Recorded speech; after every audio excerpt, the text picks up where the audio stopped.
포스트 챗GPT 역량 딥다이브의 저자 이민영입니다. 챗GPT 공개 이후 수많은 컨텐츠가 세상에 나왔어요. 사용법 혹은 챗GPT를 활용해서 돈을 버는 방법.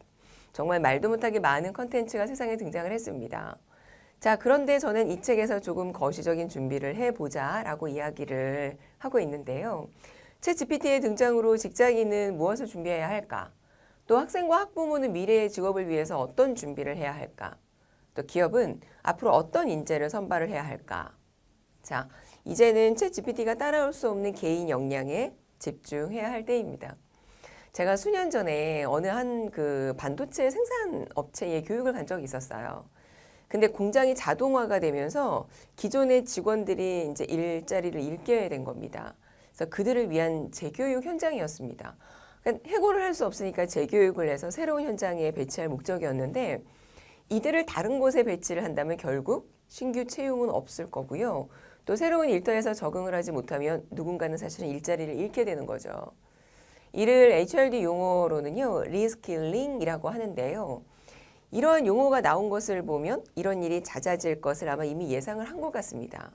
자, 그리고요, 대퇴사 시대라는 말도 들어보셨어요? 코로나19를 경험을 하면서 직장인이요, 그 직장에 대한 가치관이 달라지게 됩니다. 내가 원하는 직장을 찾아 떠나 퇴사를 하는 현상인데 사실 아무나 퇴사를 하는 건 아닐지도 모르겠어요. 그러니까 능력이 있는 사람들이 더 나은 조건의 어떠한 곳으로 이직을 하기 위해서 퇴사를 하는 것 같습니다. 그런데 이러한 환경에서 살아남으려면 본인의 역량을 계속적으로 업스킬링 해야겠죠.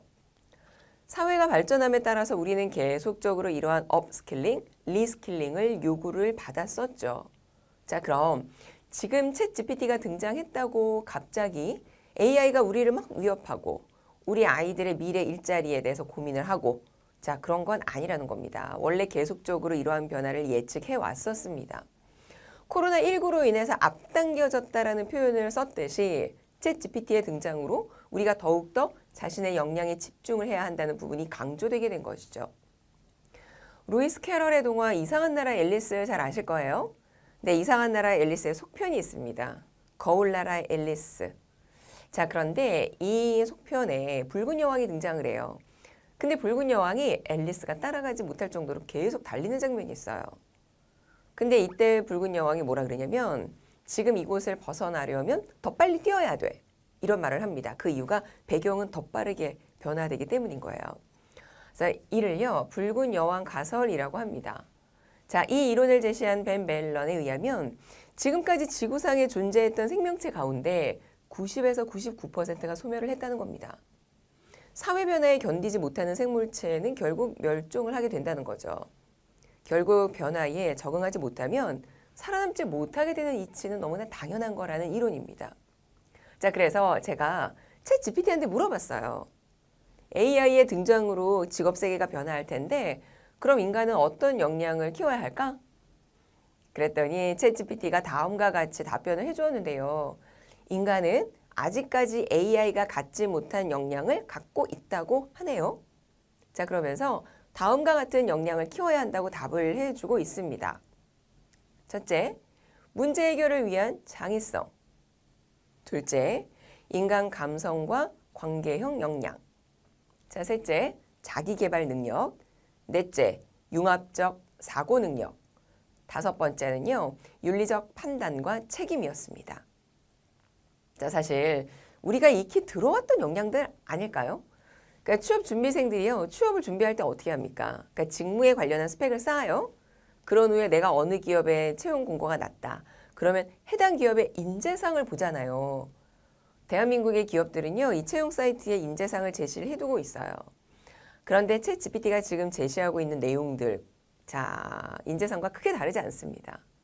자, 그런데 이런 이렇게 손에 잡히지 않는 역량들, 얘네들을 어떻게 키워야 할까요? 자, 차라리 좋은 학교를 나와야 돼, 자격증이 있어야 돼, 영어 성적이 뭐 얼마 이상이어야 돼, 이런 거 되게 명확하잖아요. 그런데 굉장히 애매하죠. 자, 근데 이미 세계적인 석학 유발 하라리 교수 잘 아실 텐데요. AI의 등장으로 이런 말을 한 적이 있어요. 수학이나 과학은 인공지능에게 맡기고 인간은 감성지능을 키워야 한다. 자, 이렇게 강조를 했습니다. 맞는 말이지만 실제 제가 기업의 교육을 다니고요. 학부모 교육을 다니면 이 말에 공감하는 분 거의 없습니다. 그래도 더 좋은 학교를 나와야 한다고 생각을 하고요. 더 좋은 스펙을 쌓기 위해서 다양한 경험을 해야 한다고 생각을 해요. 자격증 하나라도 더 따야 된다. 이렇게 생각을 합니다. 자, 제가 말씀드리고 싶은 내용은 우리는 이미 창의성, 감성 능력, 자기개발 능력, 융합적인 사고 능력, 윤리적인 판단 능력, 얘가 중요하다라는 걸 다 알고 있었다는 거예요. 그러니까 챗 GPT로 시작된 변화가 아니라는 걸 제가 얘기하고 싶은 거예요. 자, 그럼 챗 GPT보다 더 나은 인재가 되기 위한 전략으로 인간만이 갖고 있는 능력에서 차별화해야 한다는 것 잘 아시겠죠? 자, 어떻게 차별화 전략을 가져갈 것인가에 대해서 고민을 해야 할 때입니다.